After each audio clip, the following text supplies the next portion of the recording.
আসসালামু আলাইকুম রহমতুল্লাহ। প্রিয় দর্শক, আপনারা দেখতে পাচ্ছেন ভয়াবহ প্রাইভেট কার দুর্ঘটনাটি ঘটেছে কুড়িল বিশ্ব রোড ইউটার্ন যে ফ্লাইওভারটা যমুনা ফিউচার এবং 300 ফিটের দিকে যায়, সেই ফ্লাইওভারে ওঠার সময় পল্লী খেয়ে এই ভয়াবহ দুর্ঘটনা ঘটে। যতটুকু জানতে পারলাম, রাতেরবেলা এই দুর্ঘটনা ঘটে।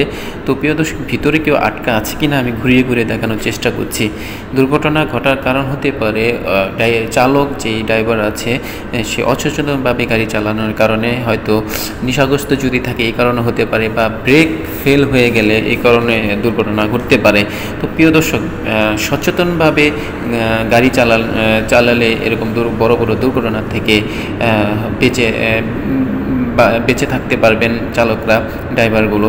তো প্রিয় দর্শক, আপনারা দেখতে পাচ্ছেন যে কি ভয়াবহ দুর্ঘটনা ঘটেছে। তো বেশি বেশি করে ভিডিওটি শেয়ার করে দেন, যেন সারা বাংলাদেশে ছড়িয়ে যায়, আরও চালকের কাছে যায়, তারা যেন দেখে সচেতনভাবে গাড়ি চালানোর আগে ভালো করে পরীক্ষা নিরীক্ষা করে যেন গাড়ি চালায়, তাহলে এরকম বড় দুর্ঘটনা